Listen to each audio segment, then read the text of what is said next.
Si Pablo na tinawag na maging apostol ni Hesukristo sa pamamagitan ng kalooban ng Diyos, at si Sostenes na ating kapatid, sa iglesia ng Diyos na nasa Korinto, sa makatuwid bagay sa mga pinapaging banal kay Kristo Jesus, na tinawag na mga banal, na kasama ng lahat ng mga nagsisitawag sa bawat dako, sa pangalan ng ating Panginoong Hesukristo, na kanila at ating Panginoon.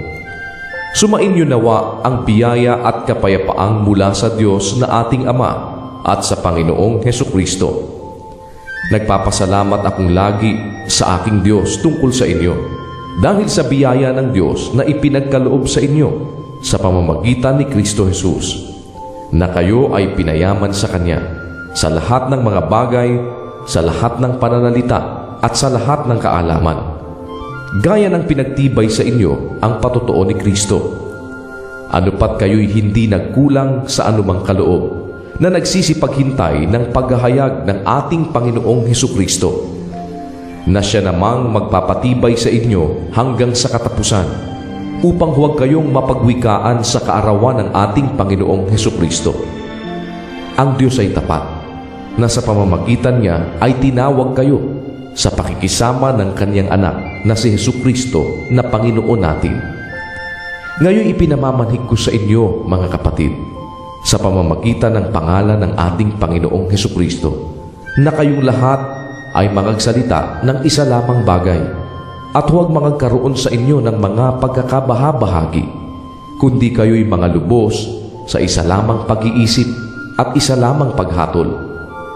Sapagkat ipinatalasta sa akin tungkol sa inyo, mga kapatid ko, ng mga kasangbahay ni Chloe, na sa inyo'y may mga pagtatalo-talo. Ibig ko ngang sabihin ito, na ang bawat isa sa inyo ay nagsasabi, ako'y kay Pablo, at ako'y kay Apolos, at ako'y kay Cephas, at ako'y kay Kristo. Nabahagi baga si Kristo? Ipinako baga sa krus si Pablo dahil sa inyo? O binautismuhan baga kayo sa pangalan ni Pablo? Nagpapasalamat ako sa Diyos na hindi ko binautismuhan ng sino man sa inyo, maliban si Crispo at si Gayo. Baka masabi nino man na kayo'y binautismuhan sa pangalan ko. At binautismuhan ko rin naman ang sangbahayan ni Estefanas, maliban sa mga ito, di ko maalaman kung may nabautismuhan akong iba pa. Sapagkat hindi ako sinugo ni Kristo upang bumautismo, kundi upang mangaral ng Ebanghelyo, hindi sa karunungan ng mga salita, baka mawala ng kabuluhan ang krus ni Kristo.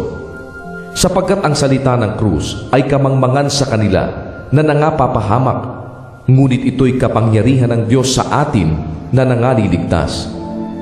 Sapagkat nasusulat, iwawalat ko ang karunungan ng marurunong, at isasawala ko ang kabaitan ng mababait.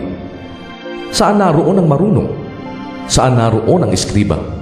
Saan naroon ang mapagmatwid sa sanglibutang ito? Hindi baga ginawa ng Diyos na kamangmangan ang karunungan ng sanglibutan? Sapagkat yamang sa karunungan ng Diyos ay hindi nakilala ng sanlibutan ang Diyos sa pamamagitan ng Kanyang karunungan, ay kinalugdan ng Diyos na iligtas ang mga nagsisipanampalataya sa pamamagitan ng kamangmangan ng pangangaral. Ang mga Hudyo nga ay nagsisihingi ng mga tanda, at ang mga Griego ay nagsisihanap ng karunungan. Datapwat ang aming ipinangangaral ay ang Kristo na napako sa krus, na sa mga Hudyo ay katitisuran, at sa mga Hentil ay kamangmangan. Ngunit sa kanila na mga tinawag, maging mga Hudyo at mga Griego, si Kristo ang kapangyarihan ng Diyos at ang karunungan ng Diyos. Sapagkat ang kamangmangan ng Diyos ay lalong marunong kaysa mga tao, at ang kahinaan ng Diyos ay lalong malakas kaysa mga tao.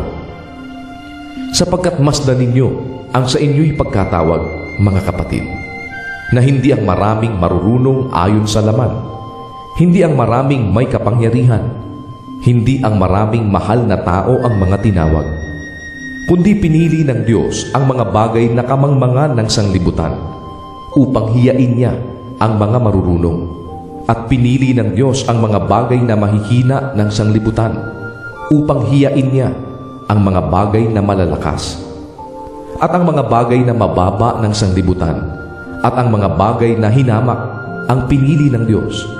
Oo, at ang mga bagay na walang halaga upang mawalang halaga ang mga bagay na mahahalaga, upang walang laman na magmapuri sa harapan ng Diyos.